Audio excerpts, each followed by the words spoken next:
Good morning, ladies and gentlemen. This is J.R. Moore coming to you live from deep in the mountains of the Missouri Ozarks on Wednesday, the 16th day of October, year of our Lord 2019, and welcome to the John Moore Show. We begin our shows with something that, if President Trump, by some circumstance, was not reelected, might be done away with. It's already done away with in most public schools. That would be the Pledge of Allegiance. I pledge allegiance to the flag of the United States of America and to the republic for which it stands, one nation, under God, indivisible, with liberty and justice for all.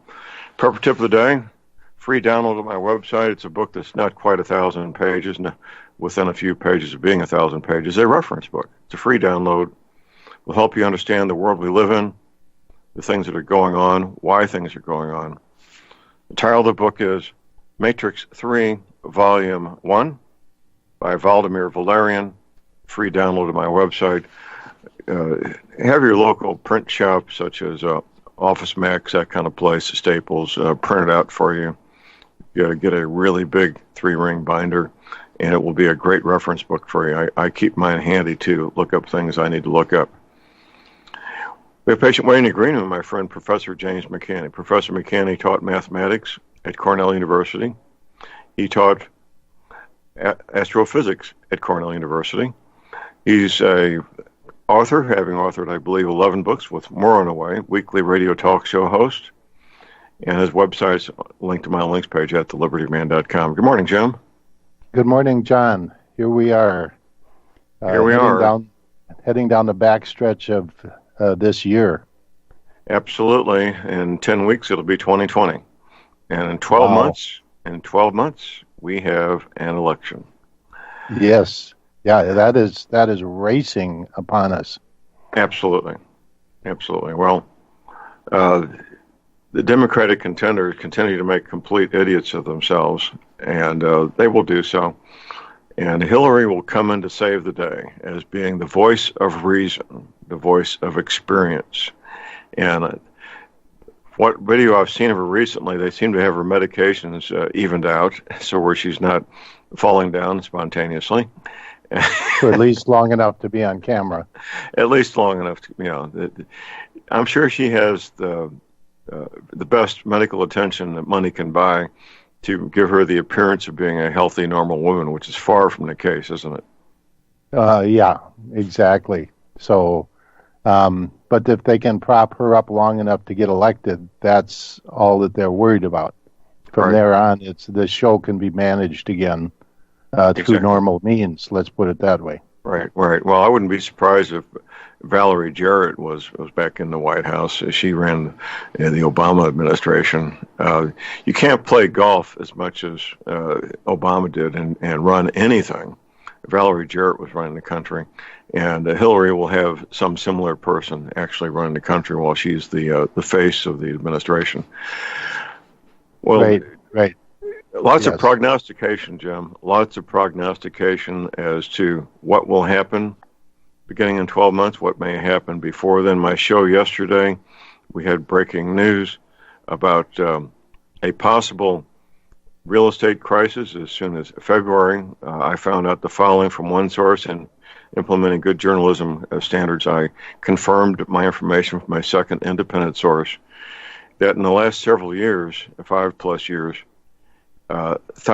tens of thousands of real estate loans have been made to illegal aliens. And the information I got from both my private sources that don't know each other is that this may explode as quickly as February, causing the worst real estate crisis in the history of the country. So there'll be precursors to whatever might happen during or following the election 12 months from now. There'll be precursors, and the powers that be, they will do anything they can, up to and including just wrecking our economy, in order to make sure President Trump is not reelected. Your response, sir? Oh, no, absolutely. In fact, they will push this to happen just prior to election. You're going to see all kinds of things going on. Just and you have to understand that these people still have their fingers in many foreign countries. So when you see Turkey invading Syria or some other country, you know that these things are being instigated from the deep state, which they still can do. Right. Right. Trump got rid of ISIS in very short order, and that was a creation of Obama. I mean, Right. talk about treason, creating and funding a hostile terrorist, basically regime in a foreign country, then dragging our own troops in there for an endless war against them that was controlled where they never did anything. Exactly. Well, the entire tragedy at Benghazi, Libya, was connected to us supporting ISIS. That was the conduit for the arms to arm ISIS, was coming through Libya. I have high hopes. I might have my hopes dashed completely that once President Trump is reelected, that a lot of things will be looked into, including, you might recall, Jim, it was announced when President Trump was elected that young Mr. Kennedy, the son of Robert Kennedy, would be part of the administration taking on vaccines. That lasted 2 or 3 weeks, and he was not allowed to go ahead with that. Now, in the last few days, President Trump has stated publicly he believes the pharmaceutical industry may be funding this impeachment effort that's going on. And I wouldn't doubt at all that Mr. Kennedy will be brought back when President Trump's reelected, and he doesn't have to face reelection anymore, obviously, to take on the pharmaceutical industry and the flawed non-science paradigm of vaccines. Vaccines are so harmful to so many people that it needs to be taken on, doesn't it, sir? Yeah, and it's that. Well, the insurance industry, I can tell you, is an absolute disaster. The health insurance industry, what's left over, it's like a nuclear bomb went off in the healthcare industry, and in the insurance industry, which funds it. Right. It's just an absolute disaster for people trying to get insurance, use insurance, to find some semblance of logic. People call up phone numbers that they leave messages and nothing happens. You have to buy the insurance in the state you're in, and it only is good in the state you're in. This is Obama, care at its, all of the worst things that came out of this. It was just last time I had health insurance. Last time I had health insurance, Jim, was 1979 when I was last a homicide detective for the state of Missouri 40 years ago. Why would I pay money for something I don't want? Why would I do that? Now, I have insurance to take care of accidents, motor vehicle accidents, which is the greatest risk I face. But the paradigm of allopathic medicine, of diagnosing symptoms and prescribing pharmaceutical products to make the symptoms covered up is something I'm not going to pay money to participate in. I'm simply not going to go there. And I was talking to a friend recently about that, and my friend basically said the same thing. I don't want what they have to offer, and why would I pay money for it? What I do want, what I do embrace, is health care that works, which is not covered by any form of insurance I'm aware of. Going to chiropractors and getting the nutritional supplements. Most, I would say, the overwhelming majority of health issues in this country are nutrition related. What do you think, sir? John, what would you do if you broke your arm or leg or something? Well, if I broke my arm or my leg, I would get it treated and I would pay for it. The cost of an ER visit one time is insignificant compared to tens of thousands of dollars of insurance premiums that I don't want or don't need. So I've gone 40 years without needing it, and I don't anticipate needing it except in some kind of emergency. In that case, I'll pay for it. But my greatest risk, like I say, is motor vehicle accidents, and I have plenty of insurance to take care of that. Mm-hmm. Yeah, well, if you paid, let's put it this way, too, if you paid for insurance, you wouldn't have a product that you could use. Exactly. Yeah. And so, my last pharmaceutical prescription was 1985. My last visit to a doctor was 1985, except for insurance mandated checkups that I had to get life insurance. I don't want what they've got. I don't need it, and I'm certainly not going to pay for something I don't want and don't need. And you and I have talked about this before on the air, how I believe we have, maybe not. I talked to several people on air. More money is spent per person on health care in the United States than any country on the planet. But there's about 30 countries, including a number of third world countries, that have longer longevity, longer lifespans than our country. Something's really broken there, isn't there?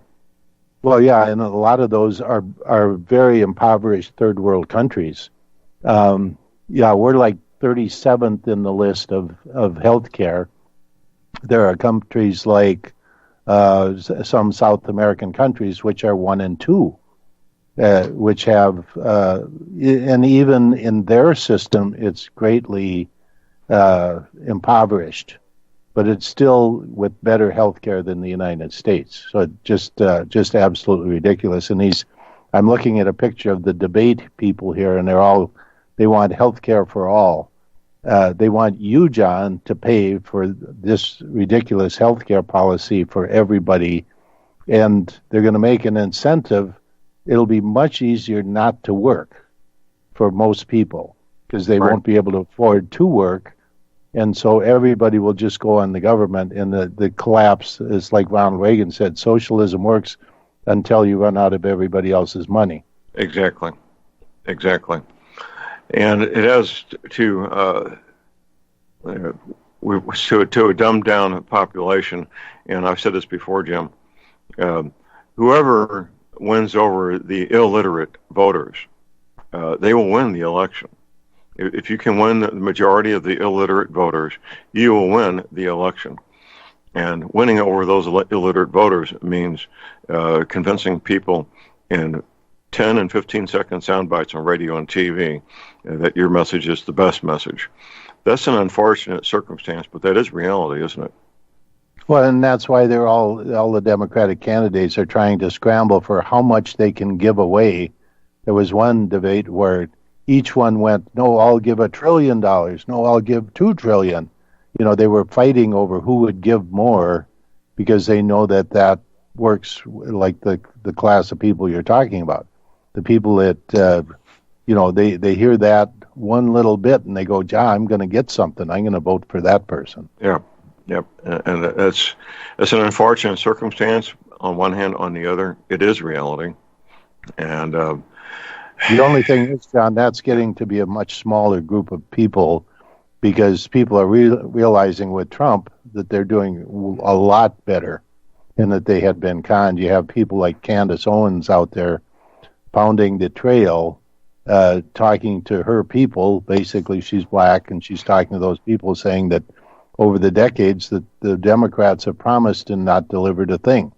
They make a promise and they call racism, and they drum up the support every 4 years for the black population, and then they go away and do whatever they want. Exactly. Well, but Donald Trump, those people are finally waking up to that fact. Precisely. The African American population of the country has voted as a bloc for Democrats for many, many decades. The educated, productive black folks I know and associate with, they want nothing to do with the Democrats or their policies because they understand how harmful it is to everybody, especially the black community. The poor white community gets the same harm from incentives not to be married and having children and incentives not to work. It's because the white population is so great, it's not as obvious as it is within the black population. But it's harmful to everybody in this country, these very disastrous policies. Donald Trump's key to success has been and will continue to be motivating his base.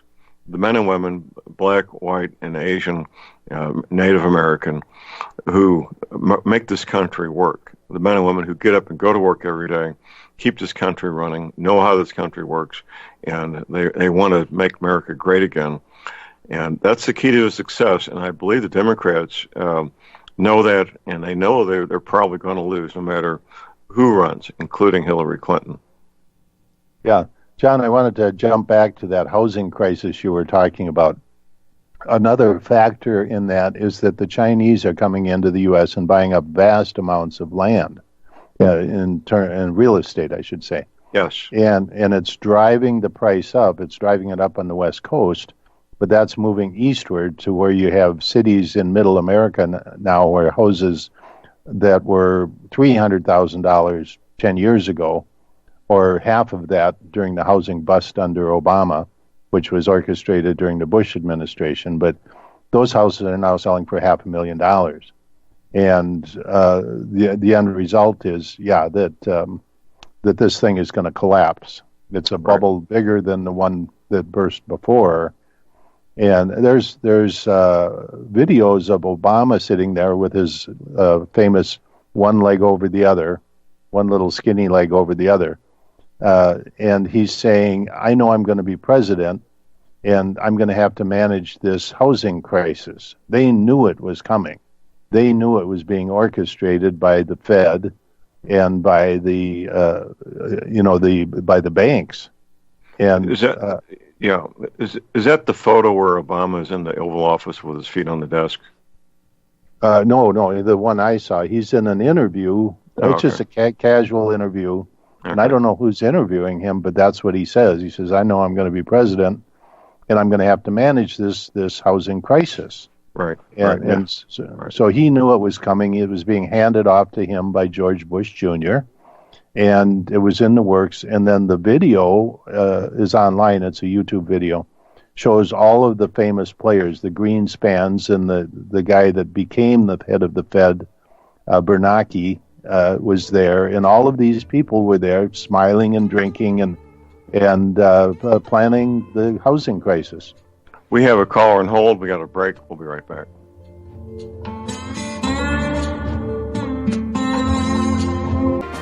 On Wednesday, the 16th of October. 2 weeks from tomorrow is the last day you can make reservations to go on a cruise with us. A great time to be away from the cold and snow. February. Caribbean cruise with myself, Leon Green, possibly, not sure. Sam Andrews, will find out in a day or two, I hope, soon, maybe one day next week. Details at my website at thelibertyman.com. You can call our cruise director also. Our cruise director, Betsy Murphy, can give you details. She can mail you a nice full-color brochure. Betsy's telephone number is 636-530-9502. Visiting with Professor James McCanney. His website's linked to my links page at thelibertyman.com. Jim, you've got not one, but two weekly radio shows. Tell people I can listen live and to the archives, if you would, please, sir. Thanks, John. Every Thursday evening, 6 p.m. Central Time from WWCR Nashville, Tennessee, the James McCanney Science Hour at the Crossroads airs, and it re-airs many times, I'm not sure how many times in the following days. All the different ways to listen are listed on my webpage, including the archive. So that's a radio show that's been here for close to 20 years. And very soon it'll be 20 years in running, and all those archives are available on my webpage. Also, the podcast, which is on my webpage, an extra hour of deep dive into scientific topics that are $3.95 per month. Okay. Our caller on hold is John in Florida. Good morning, John. Yes, John, Professor McCanney. I listened to your show last night, John, in the archives about the real estate, and things are crazy down here with the real estate. There's houses being sold for $11.5 million just because they're on the water in West Palm Beach. Right. Doesn't make any sense. Right. And I have friends in Tennessee, and my sister also lives in Tennessee. That was interesting. But I hate to bring this up, but Professor McCanney, my stepdaughter ordered some filters like 3 weeks ago and hasn't received them. And is there a problem with the shipments or what? What did they order? She ordered replacement filters. Replacement? No, there shouldn't be a problem. the way to do that is on the web page. There's an email address, and so there's if it's just filter elements, those are in stock. So anyway, contact the. She did that. And we ordered the same filters like a year and a half ago, 2 years ago, and but she just hasn't received them yet. But great show, and also I work at the VA Medical Center, and so I really can't say a lot, but we have a lot of nepotism in that building. A lot of what, nepotism? A lot of nepotism in that building. A lot of that's if it wasn't common for affirmative action, people wouldn't have jobs. Yeah. Well, affirmative action is a different topic. That's very harmful. Yeah. Anyways, but that was a great show you had last night, John. And I'm going to talk to some people about that. All right, have a good day. Okay. Okay. Thank you for the call. The call number is 800-313-9443. Jim, do we have any updates on the wing generator, sir? Well, it's moving forward. What's going on right now is we're reducing the part count in the smaller units. And so anyway, without going into a lot of detail, that will save people money, and we'll be able to send it out without a setup crew, which is a big issue. So there are a lot of people who are waiting for this to happen, and a lot of the customers we're working with are able, they're very skilled people on their own farm and ranch, and they'll be able to set these up by themselves. And so that's a big step. Plus, co-ops. We're starting to now look at the installation of co-ops where you have a number of users connected to the same wing generator. So that's a big issue. If people are in that situation where you have a group of houses, or the one example is a co-op ranch where people do a lot of farming. There's about 20 houses and all of the equipment for the farming operation. And they want to get off the grid. So anyway, those are the kind of examples of a co-op that we're starting to look at installing. Well, that would be a nice little community. 20 families. You're looking at 20 homes, at least 20 outbuildings, lots of uses and potential uses for electricity. That would be a great project there. And it's a suitable location for getting all the wind they need as well. Yeah. And that's the big thing, too. The thing is, the wing generator is not a one-size-fits-all. So some people say, well, what does the 10-kilowatt model cost? Well, that's like asking you, what does a Ford F-150 cost? What accessories are you going to have? And there are many. What's your wind constraints there? What kind of tower do you need? All of these are variables that are distinctive to a given site. And so then with that information, we can put a quote together. Because I'm not going to come out and say, well, this is what the base unit costs, and then it is twice that, because they need a much bigger tower and a much bigger wing because they have low wind. So, right. I mean, each situation has to be determined on its own merit. There you go. Engineering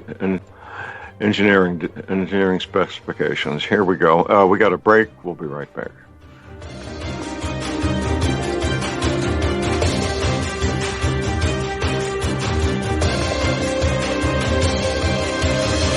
My website is thelibertyman.com. That's thelibertyman.com. One of my neighbors, a contractor, and his wife, they have their dream home for sale. It's a hobby farm, all set up, ready to go, with a guest house out back. Beautiful place, about 3 miles from my driveway, which around here is really close. Get the details at my website at thelibertyman.com. If you have arthritis pain, you need an energy cleaner.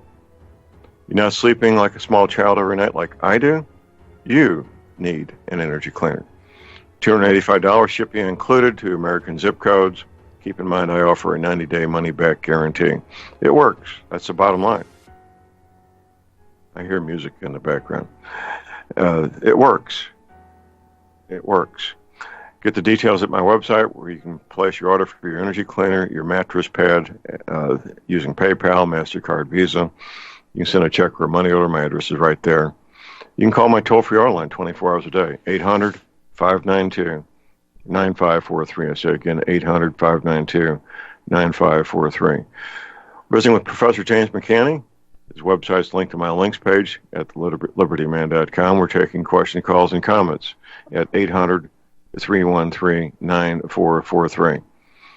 Well, Jim, the wing generator has the potential, and I'm sure it will, change the lives of many hundreds and in the future thousands of people for the better, won't it, sir?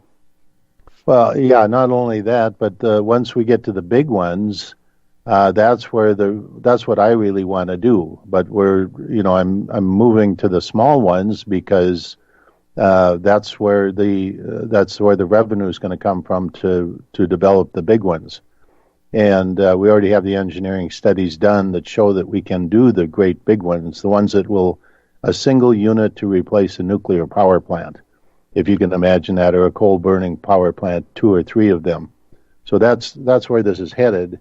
And the one common thing you hear, and Trump is right, the way they've implemented wind now is a joke. It's, honey, if the wind's not blowing, we can't watch TV tonight. And that's because wind was never meant to solve any problems. It was meant to be a placeholder to pretend like they were solving a problem. The wing generator will, in fact, provide energy. And here's the situation. If you do it on a national scale properly, then you will have energy all the time, because the average wind in the United States is a constant across the entire United States. And you can distribute that energy on the grid, and that's the way the grid was designed by Tesla in the early 1900s. But the way they're doing it now, like a few over there and a few up there in that ravine by California, and most of the time they're not working, the only reason that stuff is there is because of government subsidies. So there was never a design, and it was put there by General Electric, whose goal is to sell their Central Power Company equipment. There's a huge conflict of interest. The American Wind Energy Association, the Canadian Wind Energy Association, and every other one, Siemens in Germany or whatever, they're there to pretend like they're doing something. But their entire goal is to suck as much money out of government subsidy as possible, and then in the end come in and say, well, doggone, it just didn't work. We'll have to go back to nuclear. Right. That's the goal. That's the game plan all along. And I called that out in my 2009 book. This is now 10 years later. I can't believe it, since I published that book.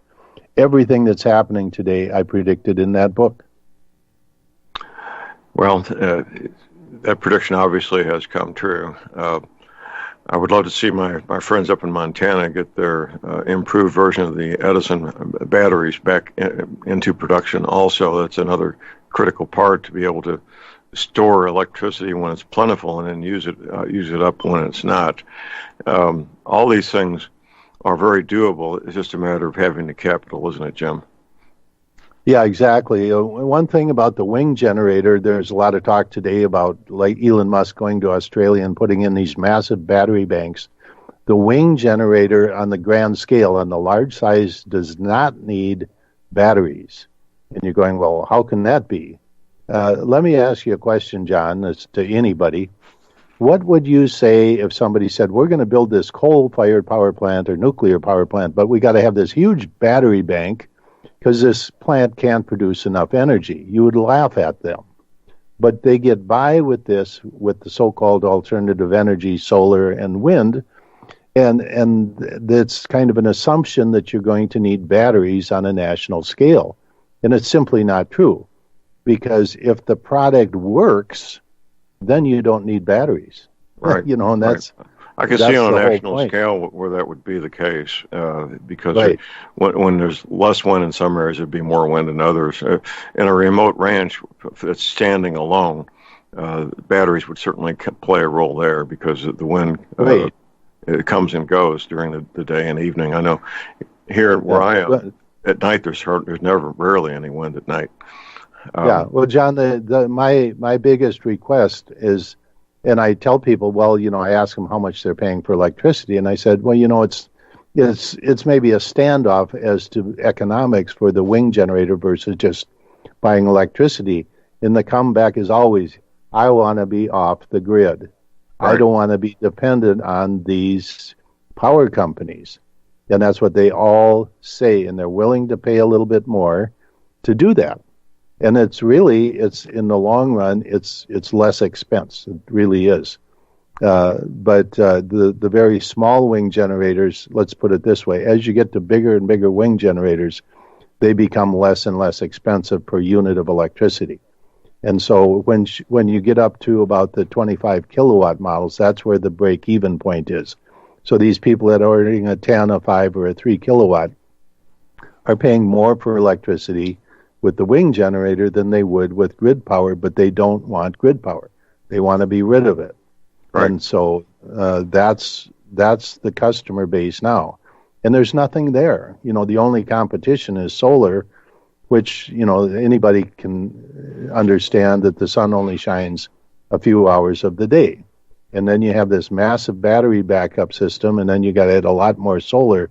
So solar is not a good deal. It's a terrible deal. But the installers like it because the way wind was implemented, it was a massive failure. It was never marketed properly. That's what I'm doing. I'm filling that need in there for that small system, for the individual, for the ranch that has significant electric bill every month, and then up to bigger like co-ops where you have significant energy usage, and the people are paying $8,000 to $10,000 a month on their electric bill. Yeah, so I was talking to one of those guys. He's one of my sponsors. He's in a remote location, and he has a outrageous electric bill because of his business he's in. Well, like I say, it will help. It will help many people have a better life, a more independent life, and a more economical life once they get their wing generator set up. What direction you want to go next, Jim? Well, John, I want to go back in history here a little bit to 1982. Carl Sagan had just finished making the Cosmos series.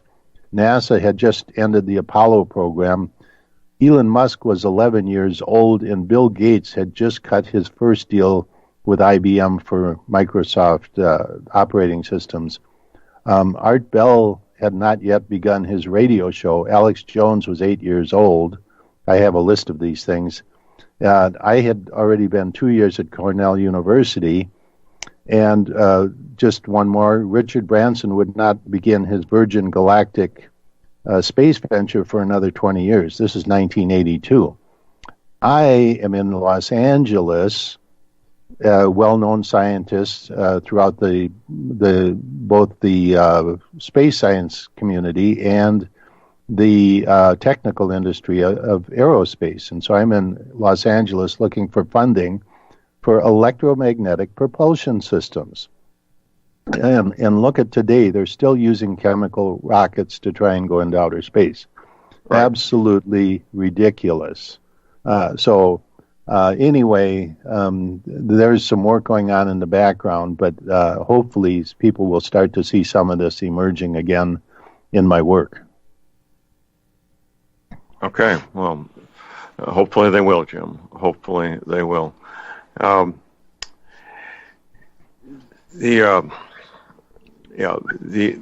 these issues continue to move forward. Time seems to be in fast motion. We'll be having our first show of 2020 here in 10 weeks, and re-electing President Trump, unless something really unusual happens in 12 months. John, the other thing about the election is there are massive cheating in store, and you know that I wrote the cheating white paper, the voter fraud white paper, showing how Hillary Clinton got 17 million extra votes and still couldn't win, and that's what surprised everybody. So they have pulled back now, and they are going to go all out to absolutely cheat. And the biggest one is at the local precinct level, where the Democrats have gotten into the local precincts and controlled them. And that's where the biggest element of cheating comes from. It's massive, and it's going to be even more massive this time. for 2020 because that's the only game in town. This impeachment thing, Nancy Pelosi was supposed to come out and say they were going to hold an impeachment vote, but they're calling all the Democrats.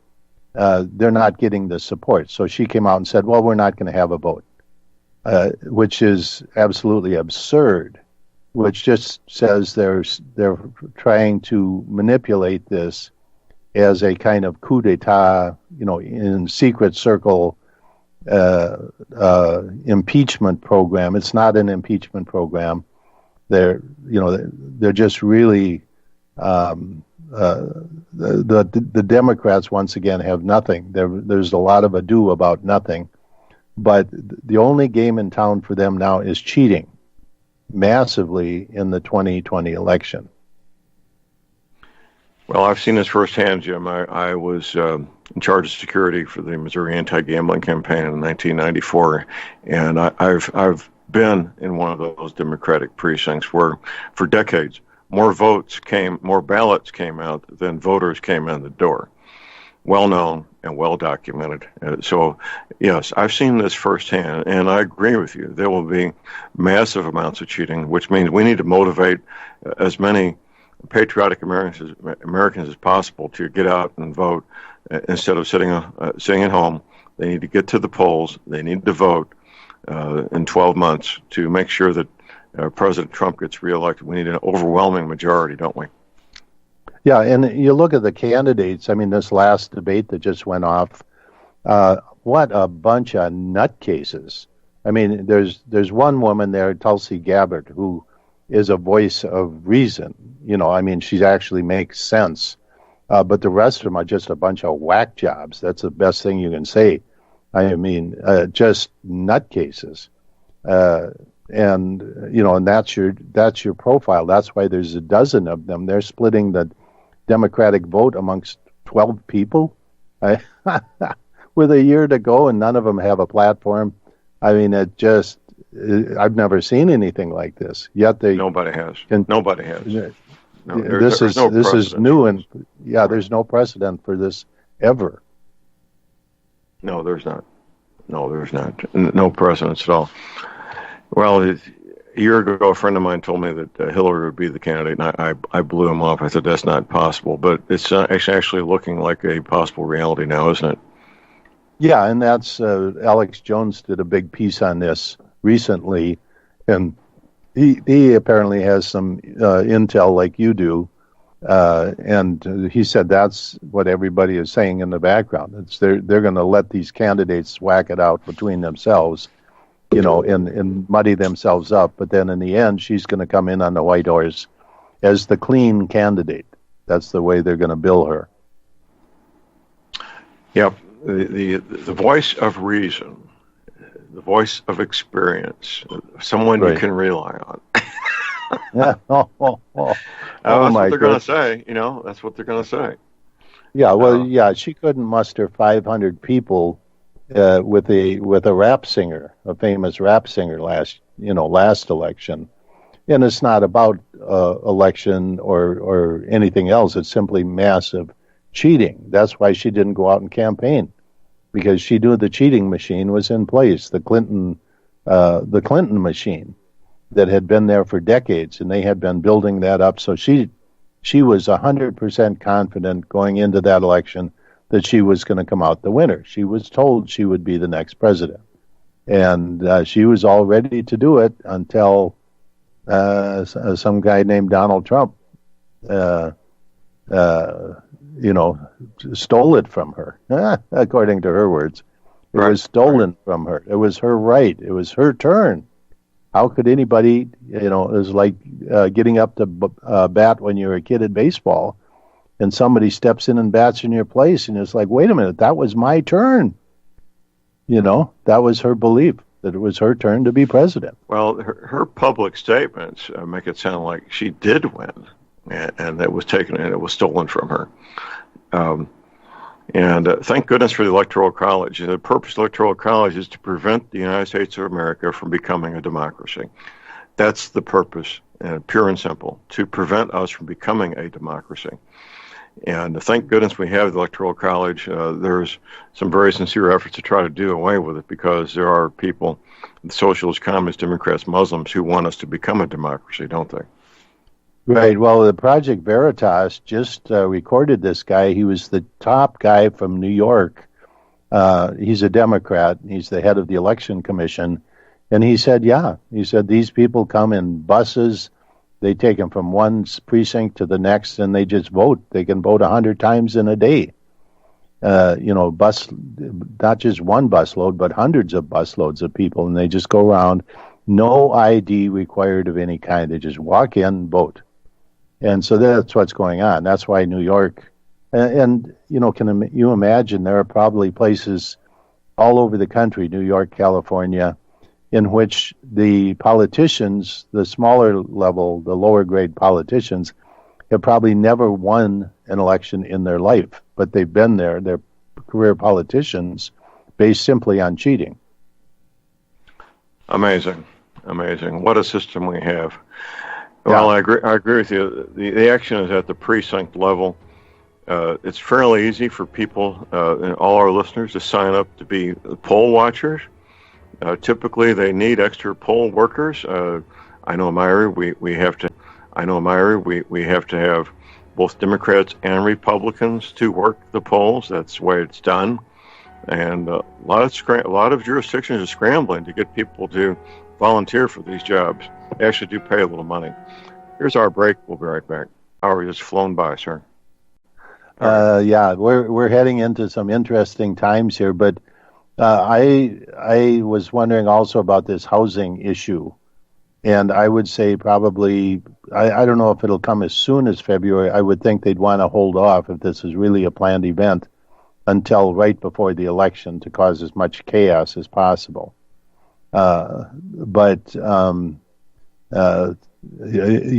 these things also take time to develop. So if they pulled it in February, the full effect on the economy would be in full force by the November election.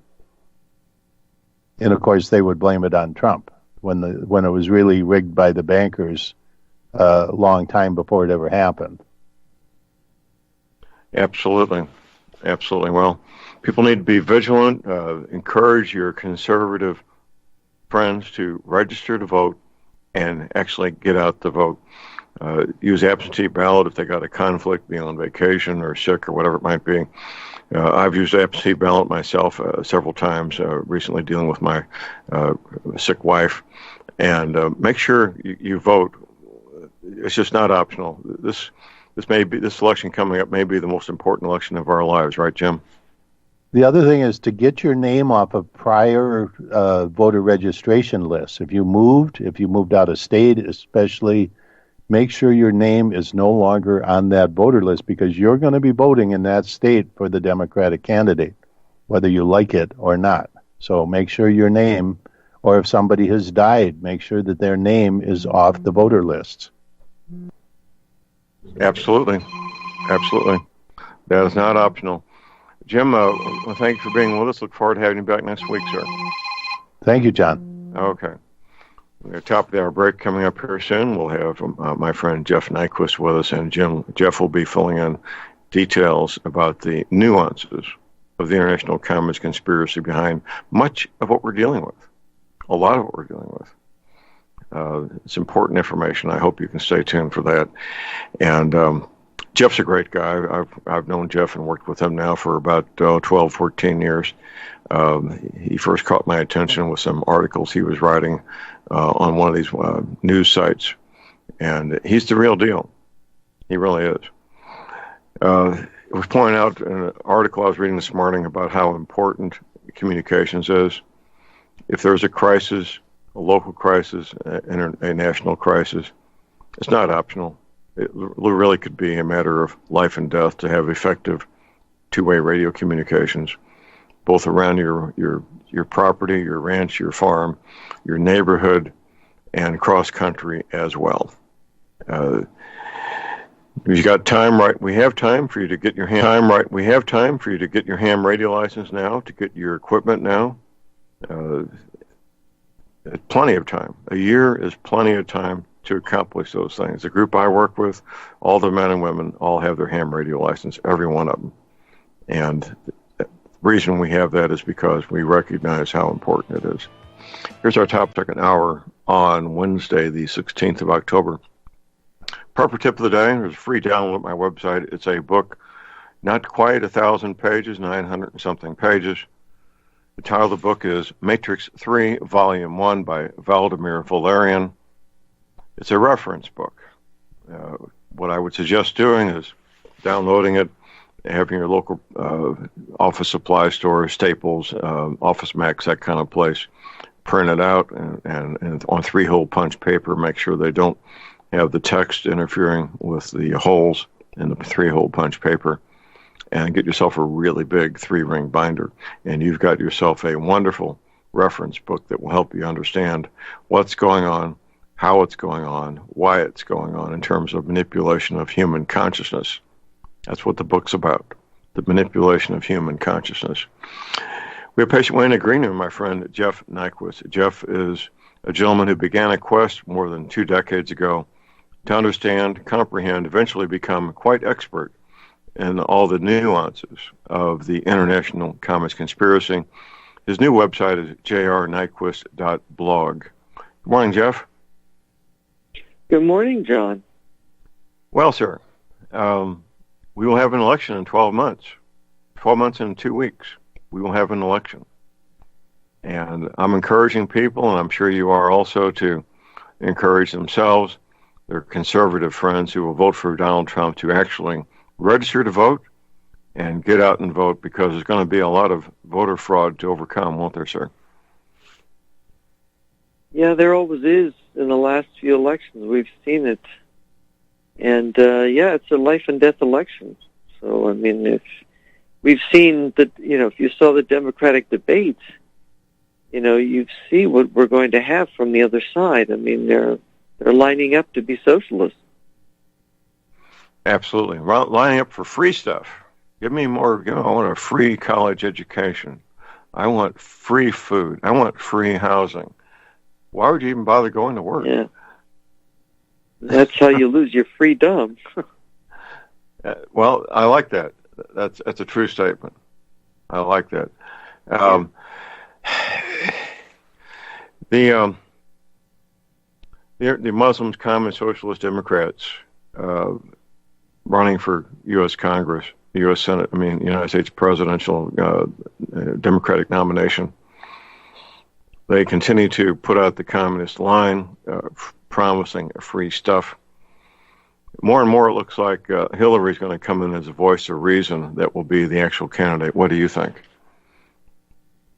I found her popping up on TV and all kinds of strange things. It is odd that she's trying to get some limelight on herself. So I wouldn't rule it out, She could be trying to angle her way back in, but I don't know. The mood of the Democratic Party is everybody wants to be Bernie Sanders now. They all want to say, I'm a socialist too. Let me in. And it's like, her act was a little different. She's a commie just like the others, but she's never said so. She's never been that bold about it. So it'll be interesting to see if she does that. It will be. It will be. And I should remind people the call number is 800-313-9443. The communists have been telling us for decades what they plan on doing, how they plan on doing it.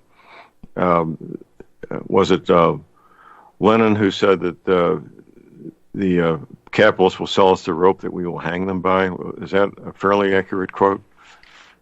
Yeah, Karl Radek was talking with Lenin. There was a meeting, and Lenin said, we will hang the whole world bourgeoisie, and Karl Radek said, well, where are we going to get a rope big enough to do that? And he said, they'll sell it to us themselves. Very true. Very true. And we're, in fact, doing it. It is true. I recall that there was some very high-tech ball bearing technology sold to China during the Clinton administration that was used to make submarines run very, very quietly. And that was a violation of U.S. national security, in my opinion. We have our high-performance jet fighters using electronic parts manufactured in China, which some experts believe the Chinese could have left back doors in to disable our high-performance jet aircraft at a time of their choosing. A friend of mine was in charge of the Rockwell B-1 bomber program when he was ordered to open their premises to Chinese military officials. And he asked his employer, why am I even here? To keep the homeless people from getting in here? Why am I even here? And shortly after that, he resigned his position. We had communists as observers when we did our grid X exercise to practice what would take down our power grid and how to protect it. Why would we do such a thing, Jeff? Have people who are potential enemies being participants in our national defense training exercises? Well, because we got infiltrated by communists. They've been infiltrating us since the 1920s. And, there was a raid up in Michigan in 1923 in which they found barrels. There was communist summer camps, and they found barrels of training manuals and documents about how to take over schools and how to take over churches and how to take over city governments and how to infiltrate the government. So they've been at it for 100 years now. The Bolshevik Revolution was over 100 years ago. It was 102 years ago this coming, 2 weeks from now or so. And their belief is, this is something Karl Marx taught. Karl Marx said that you can't really have this wonderful communist society of the future until you've destroyed capitalism in the entire world. Only when the entire world is communist, is ruled by communists. Only when the revolution reaches all the countries can you have communism in any one of them. And that's a little known part of Marxist teachings, but they take it very seriously. And of course, what it is it's an excuse to take over the world. Oh, gee, we've got to take over the world, darn. And of course, Lenin, who lived in the West, who of all the communist leaders was the one who lived in the West, knew the West very well, understood the mentality of our leaders and our business people. And that lesson stuck with the Russians especially, but the Chinese learned it too. They were trained by the Russians when the Russians took over Manchuria in 1945 and handed all that Japanese military equipment to Mao Zedong. So it's, we're in it now because China and Russia, the biggest country in the world and the most populous country in the world, are our enemies, and they're controlled by communists, whether it's secret communists like those in Moscow or open communists like those in Beijing. Jeff, we got a call from the future because our caller, I believe, is on the other side of the international date line. We have Alex in New Zealand. Good morning, Alex. Yes, I'm here. This is for J.R. Nyquist and John Moore. I just want to let both of you know, today I was watching the Congress passing the the House of Representatives passing the the Hong Kong Freedom and Democracy Act with severe shock, if you know what I'm saying. Yeah, it's too bad, and I hope the president's going to veto that because it's got a visa waiver in it. And I think, John, we've talked about this before, that this piece of legislation, I fear it's going to be used to get People's Liberation Army and Chinese spies and saboteurs into the United States.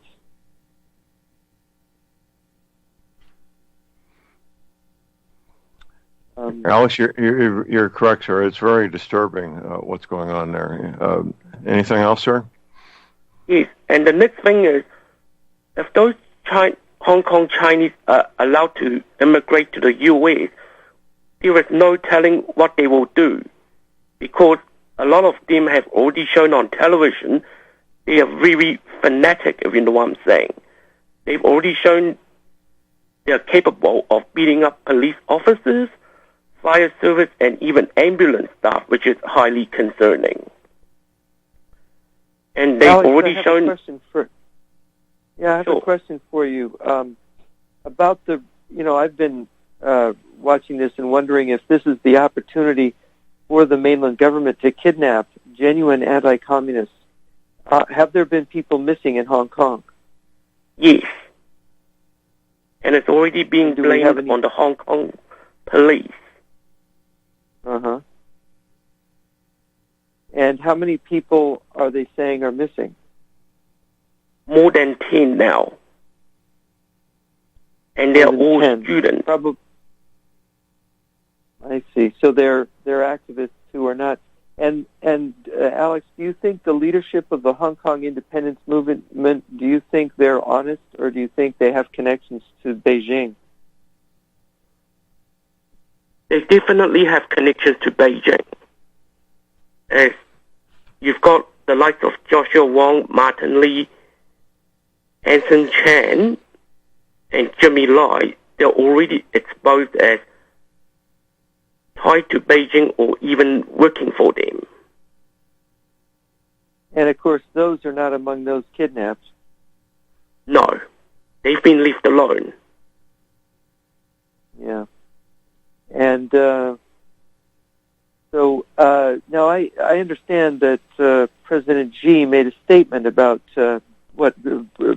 breaking bones and blood or something to put the riots down. What was his statement exactly? Did you hear it? Yes. He's basically saying they're going to put an end to the protest or riot that the Chinese communists created themselves. And so that's going to, if we pass this bill and he says, like, next week I'm coming in, there's going to be people wanting to get on boats to come to California in large numbers. That would be pretty much what would happen, wouldn't it? Yes. And we would be having how big of a refugee wave could we be having from that? You're looking at pretty big. Have any? Pretty big. Tens of thousands, maybe? More than that. Yeah. More than that, because Hong Kong has several million people. What is the population of Hong Kong now? Hang on, I'll have a look. It's got to be several million, I would guess, but I'm not sure. I haven't looked it up. Hang on. But I think that it's pretty clear to me now. I did the piece, the Triumph of Provocation in Hong Kong, looking at Martin Lee's background and the fact that he had wanted to name the Hong Kong Democratic Party the Hong Kong Communist Party back in the 1990s. Kind of suggests who he is and how he, for many years, led delegations of Hong Kong lawyers to Beijing. I think it's pretty clear also, since he supported Chinese membership in the WTO. You can't do those things and be it against Beijing. And so this Hong Kong democracy movement, this Hong Kong independence movement, has got to be a provocation. And what is the purpose of the provocation?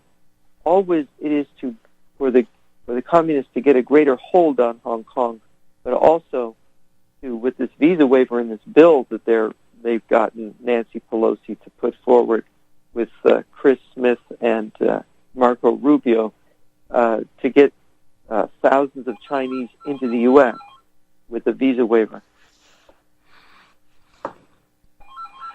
So, Alex, we really appreciate your call. You're welcome to call anytime, sir.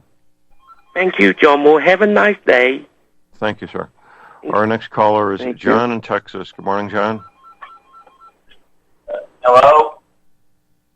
You're on the air, John. Can you hear me? All right, I have a question. Take your telephone off speaker. You sound like you're in a cave. Take your telephone off speaker, John. Okay, let me turn. I hooked up to Robin, but my question is, what transpires after the last country falls to the hypothetically falls to the communists? I mean, what kind of program will be instigated immediately after that? Well, if they really believe in their doctrine, which many of them do, they will attempt to rule the world without money and without markets. They will attempt to, and they did this, by the way, in Russia in 1918. They tried this. And they were down to 2 operating railroad locomotives when they realized they had just collapsed their own economy. So if they try this, I've heard communists say this. I mean, for years, I had confrontations with them in graduate school on the university. One communist told me we should try the experiment of running the world without money. This is what a Marxist told me, and this is what their dream is.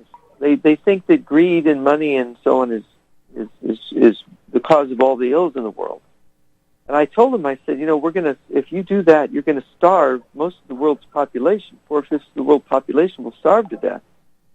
And he said, so? Because they believe that this better world is going to come. And if it doesn't matter who has to die to bring it. Once you're in heaven, you're there. Once you're in heaven, you're there. You see? And so I think we shouldn't underestimate the degree to which they believe in it. And I think one of the revelations of the new Stalin biography by Kakin is that Stalin really did believe in dialectical materialism. He really believed in it. And that's why he starved so many people to death and killed so many people. It's what's so scary about it. Hold that thought. We got a break. We'll be right back. 16th of October. We're going on a cruise. You've got 2 weeks to make your mind up to reserve your cabin. We have cabins available. It's going to be a lot of fun. Great time to be away from the ice and snow the second week of February. All the details are at my website at thelibertyman.com. You can also talk to our cruise director. Great lady. She's the wife of a very dear friend of mine, Betsy Murphy. She's putting this whole thing together for us. That's what she does. She's a professional cruise director. Betsy's telephone number is 636-530-9502. I say again, 636-530-9502. Our next caller is Jerry in Texas. Good morning, Jerry. Good morning, John and Jeff. Maybe you answered my question from the last caller, but I was talking to my wife just this week about how, with all the turmoil that's going on in Hong Kong, to me, they are very successful with capitalism in Hong Kong, yet China does not like that, mainland China. To me, that's an oxymoron. We have taken our industry to China and made them successful in capitalism, and to me like they're turning around and trying to use it against us. Am I misreading that, or is that fairly decent assessment? No, they're using capitalism against us. Karl Marx did not actually teach that the revolution could not use capitalism. In fact, he taught that capitalism was a means to the revolution. And so Hong Kong is very valuable to the Communist Chinese mainland. It is a conduit into the United States.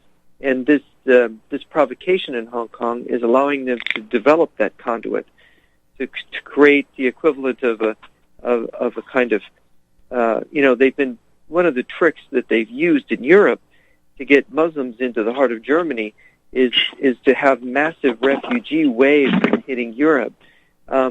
they can create such a wave from China itself, because Chinese can go into Hong Kong, and then they can from there come to our country, and so they can create this circumstance in this one instance. And I'm it's been my theory that there were two things they wanted to do here. Is one was a refugee wave where we pass a waiver bill, and the other is they can disappear all those people that are inconvenient to them and destroy the businesses of the true anti-communists within the system in Hong Kong. Okay. That kind of goes hand in hand somewhat with a discussion that you and, oh goodness, what's his name? Alex. From yesterday, John, about bringing in these refugees Steve, and these... Yeah, Steve Ben Noon yesterday. Yeah. Steve. I was going to say Sam, and I knew, and give them fast track to citizenship, and they just kind of morphed into the forest, as you will, and we don't know where they are. What their true agenda is, we can speculate, but it's interesting and very scary. Disconcerting, to say the least. But okay, thank you, Jeff. Okay. You answered my question. Y'all have a good day. Okay, thank you, Jerry. Any follow-up before we go to our next caller here, Jeff? No, it is. Okay. Yeah, it's a confusing situation for people. It is. Undoubtedly. Our next caller is Paul in New Jersey. Good morning, Paul. Hello, gentlemen. Hey, when you guys are pointing the fingers at why we're accepting all these refugees, don't go pointing at we National Socialist, neo-Nazi type guys. Remember, this is you Christian types who, your hearts go out to those poor potential Hong Kong refugees. And, we'll have to accept tens, if not hundreds of thousands of them after they flee their communist China. Well, don't lump me and Jeff into that group there. You're right, there's many well-meaning Christians who don't know any better doing that. You're right. Go ahead, John, Paul.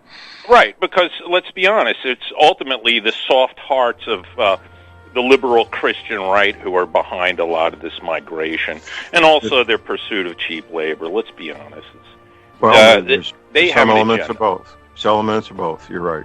Okay, we got a break. We'll be right back. Ladies and gentlemen, we're back. J.R. Moore here on Wednesday, the 16th of October. My website is thelibertyman.com. That's thelibertyman.com. If you're interested in protecting your family's assets, your financial wherewithal, at the top of my homepage, there's looks like a Christmas gift, a red box with a gold ribbon on it. Click on that. You'll be at Steve Hunt's landing page for Swiss America. Contact Steve. You want to get a quick education on gold and silver coins, Steve will help you with that. He'll help develop a customized plan just for you and your family. Steve has a telephone number, toll-free. If you don't have internet access, just give him a call at 800-630-1491. If you have arthritis pain, I know many of you do. It's pretty epidemic in this country. You need an energy cleaner. You really do. Joint pain, back pain, same thing. Sleep issues, that's another big percentage of Americans. Unfortunately, as my late wife, Dr. Moore, would say, when you sleep is when you heal. I sleep as good as a small child every night. You can also get yourself an energy cleaner. $285 shipping included, American zip codes. I'll be talking to Steve Whitman this morning about coming on the show tomorrow and telling his story, which is a very heartwarming story. Should be a movie, quite frankly, how the energy cleaner helped save his life. You can place your order for your energy cleaner and your wet mattress pad using PayPal right there at my website. You can mail me a check. My address is there. You can call my toll-free R line 24 hours a day, keeping in mind I have a 90-day money-back guarantee. Toll-free R line for the energy cleaner and the mattress pads is 800-592-9543. I say again, 800-592-9543.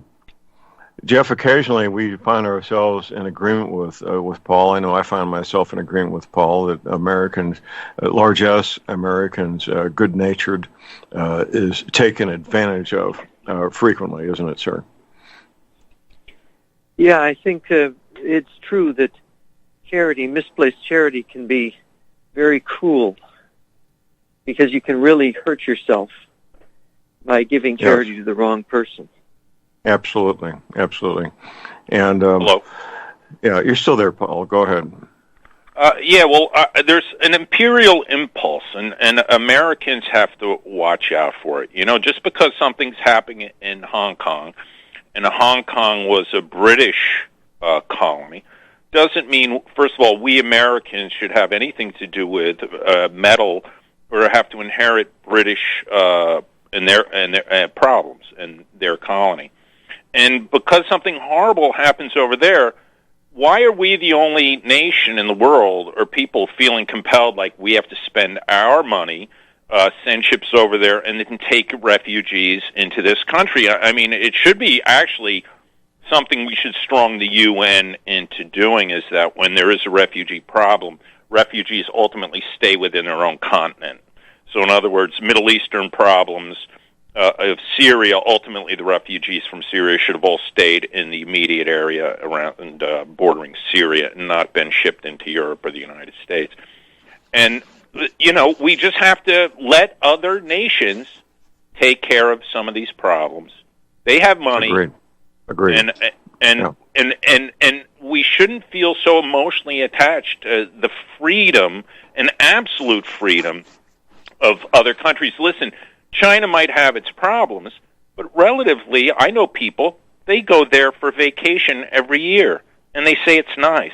They have decent standards of living over there. The people of Hong Kong just have to realize you might lose a little on your freedom of speech and some of the freedoms, and they might take your murderer and try him over in Beijing instead of elsewhere. But otherwise, you're just going to have to assimilate into China. And especially since they're the same. Why? I mean, I have no problem assimilating with other European people. I don't get it why we think, for some reason, the Han Chinese of Hong Kong can't reunite with the Han Chinese of China. Okay. Your response, Jeff?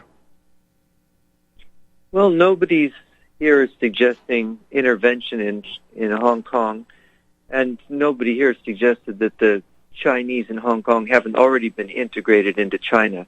I mean, they've been given patriotic education for more than 20 years in Hong Kong. The people in Hong Kong are basically already indoctrinated into the similar views as the Chinese in China, in mainland China. So I don't, this whole thing in China is a provocation of the communist government, and it has its own purposes, and we as Americans have to recognize it as a provocation and not be provoked by it. Yeah, and listen, I talked to a Chinese waitress. She's from China. If China's so bad, why is she flying back there for vacation every year? Why do people do that? And that's what I'm saying. China's not so bad. The conditions are actually very good for the people there. Let's tone down the rhetoric. And by the way, they've got a lot of money. And that's why the NBA basketball players like LeBron James knows who's buttering his bread. And he's being awfully nice to the Chinese, because let's remember, why did American big business go there in the first place? Because it's 1.3 billion potential customers. And when they have a lot of money, here's the way it works in capitalism, fellas, you have to be nice to the boss. So when the NBA folds on the Hong Kong issue to the Chinese, that's the capitalist game, fellas. That's being nice to the person who's got the money, and if they're the customer, you got to be nice to the customer to get that money out of the customer's hands. And on that note, fellas, thank you for letting me speak. Okay, thank you, Paul. We appreciate it. Well, I would have to respectfully disagree with Paul about nice conditions in China. They have severe restrictions on freedom of speech, freedom of movement, freedom of the press. What you and I do here in this country, Jeff, would be prohibited in China, wouldn't it, sir? Yeah, it would be, and don't think their standard of living is that great either. And as far as them being rich, China is not, because China is not a true capitalist country. It's merely exploiting our belief that they will become that or that they have become that. China's going to go broke. They don't do normal accounting. They don't really believe in capitalism, their leaders. There's party committees in all the major companies in China, and they have massive malinvestment. They have a massive debt. Their debt is more than twice their gross national product right now and climbing because of the malinvestment. And so, it's not real capitalism. And the thing is that here in the U.S., we're not really practicing it much either. And besides, capitalism is not what he says it is. We believe in freedom. Capitalism is just the economic aspect of freedom. But we also, there's patriotism, there's protection of your country, there's respect for traditions, and so on. And so it isn't just all just this one thing. This is a trick that the communists use to try to paint our culture into this corner that they've created now, this new culture, and, it's not, if you know the history of the West, then you know why the West has been great. If you destroy that history and culture, if you take it away from people, it isn't just capitalism. It's the freedom comes from a lot more than that. Absolutely. Well, it's a complete package. You can't take away the things that made America great and still have greatness. You simply can't. But that's what they've been doing incrementally by infiltrating the Boy Scouts, for example, with homosexuals, destroying the foundations of our culture is what they've been doing, haven't they? Yes, absolutely. People, the traditions of goodness, going back, our Christian and Greco-Roman heritage is very fundamental to our success as a country. And our ancestors were very hardworking, tough, stoical people. And if you turn this into hedonists who want to live in some kind of socialist utopia, that the government's going to give everything to them, it's going to destroy it. It is destroying us. That's what's also frightening. If we even go halfway down this road, we're going to lose our freedom and we're going to lose the character of people. Because if you have a society run by the likes of Joe Biden on steroids, people like Xi Jinping and Putin, this is the kleptocracy. This is the rule. Communists, wherever they rule, it's massive corruption. And everybody lives in terrible poverty and no freedom. It takes away all the dignity from human beings. It's crushing. And it just destroys people inside. And it would be such a calamity. Not just the loss of life. That's certainly serious. But it's what it does to the human soul that's really objectionable. It's a boot in your face forever. That's the operative term, isn't it? Yeah, that's what in the book 1984, it's what George Orwell wrote. A boot stomping on a human face forever was his characterization of the future of mankind under communism. Well, it's very accurate. Yeah. It's very accurate. It changes, it crushes people's souls, is what it does, and it's meant to.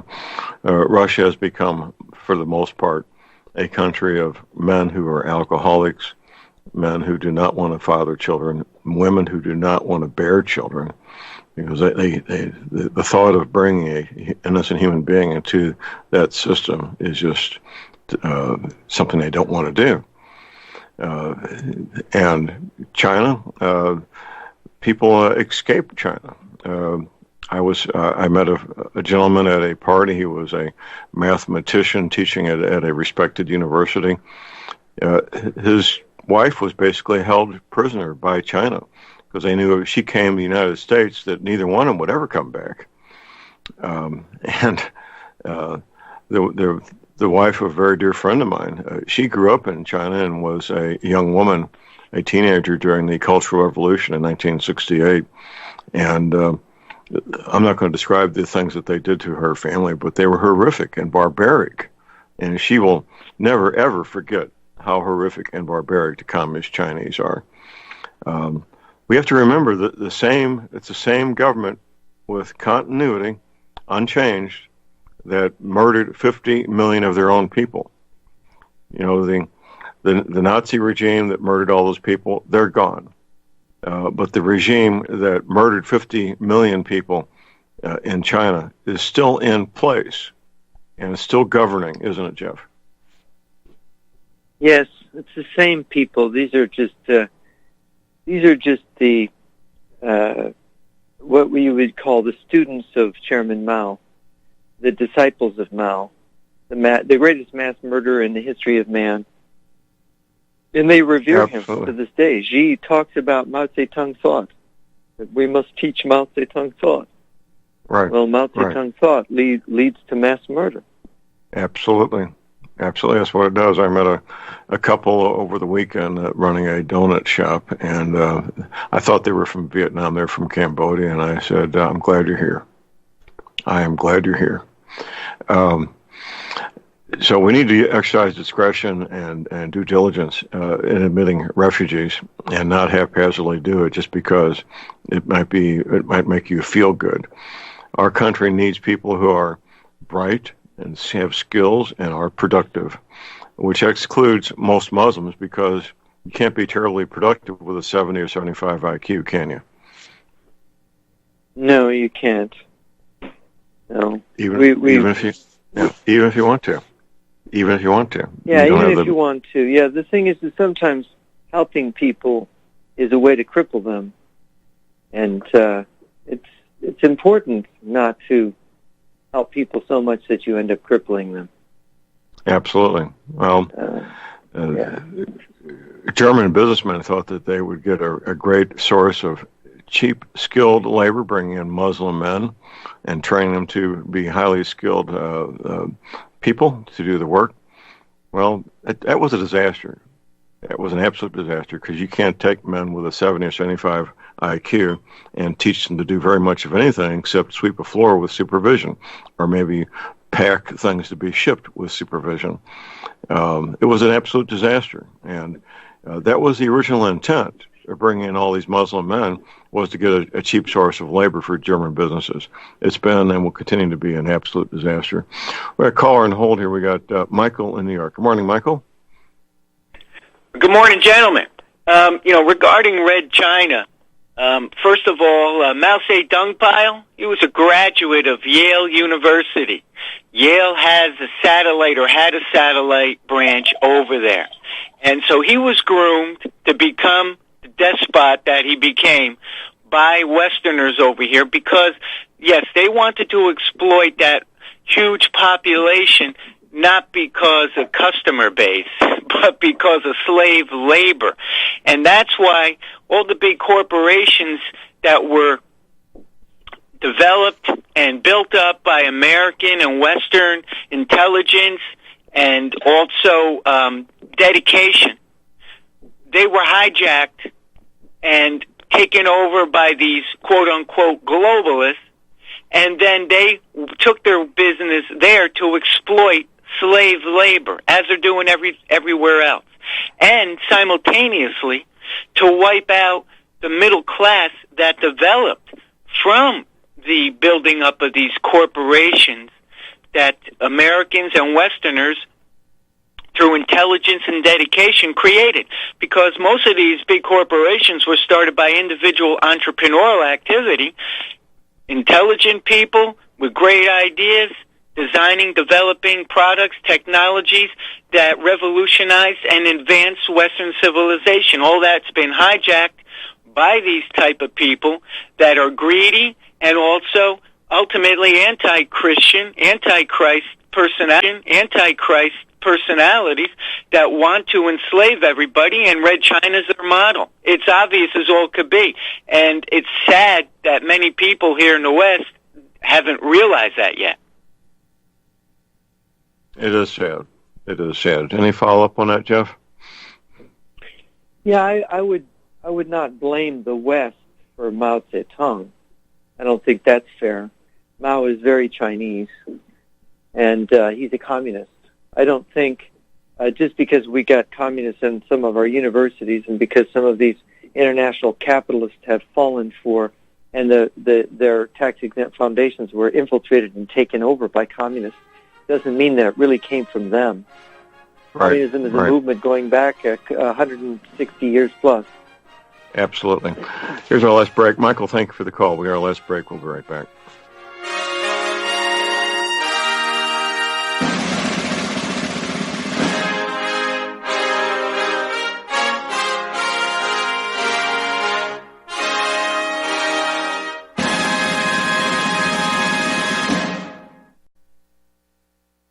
Tired of being lied to by mass media? It's growing more and more apparent today that news is received less and less through standard media outlets. Even with a growing audience every day, RBN is beginning to direct more efforts into social media. Social media and the use of the Internet is fast becoming the primary... All right, we are back. Ladies and gentlemen, we're back. Visiting with Jeff Nyquist. His website is jrnyquist.blog, jrnyquist.blog. Jeff, we were all over the map this hour. It was a fast hour, and we covered a lot of territory. We had a great call from New Zealand, the other side of the planet, a call from the future. A call from the future, because it's already Thursday. Any summary, Jeff, you want to give these folks before we wrap it up today? Yeah, well, I think that you have to know who your friends are and know who your enemies are. You have to be able to distinguish between people who are, just simply being foolish and people who really do want to destroy America. And I think that you can, when you look at the corruption and the lying that you see out of, for example, from Joe Biden, and turning around his accusation, the accusation of what he did against the president, this is very cynical, and this is an enemy of the country. People who do that are not meaning well for America, and so we have to be able to mark those people out. Absolutely. Well, Biden's tactics will be a temporary matter because the evidence will show clearly the crimes committed by Joe Biden and his son Hunter, the cocaine addict. So it's a temporary fix that will collapse upon further inspection and the revelation of the real evidence. We've got a lot of work ahead of us here, Jeff, to motivate people to get registered to vote 12 months from now. It's basically 12 months and 2 weeks before the election, sir. Yeah. Well, there'll be a lot of bumps on the road, too, and a lot of things to look at. So, yeah, people need to get out there and vote, and don't be demoralized. We're alive today, and we have our freedom today, and goodness knows what would have happened if Trump hadn't won in 2016. Well, I can tell you the shelves of ammunition at the gun stores would be empty. Firearms would be an issue, a big issue. We would see things being implemented in California, being implemented nationwide, such as taking away the ham radio operators' concession they've had to set up repeaters on high spots owned by the government. The entire country would become Californicated, wouldn't it? Yeah, it would. And by the way, what do you think they're trying to do with that? That's a curious thing in California here. Well, it decreases the preparedness of communities. Ham radio operators work hand in glove with the emergency responders in the 3,000 counties in this country, the sheriff's departments, the fire departments, the paramedics. They all know each other, they work together, and they rely on each other. So they're taking away a foundational part of first responders by taking away that element of ham operators being able to use these elevated sites owned by the state at no charge, by the way. It didn't cost anything. The state doesn't cost the state a penny. So they're reducing our ability to respond during a crisis. Jeff, thank you, sir. We'll have you back next week. Thank you. Okay. That's it for the day. Get your medical supplies, your energy cleaning, your essential oils now while you can, your firearms and ammunition.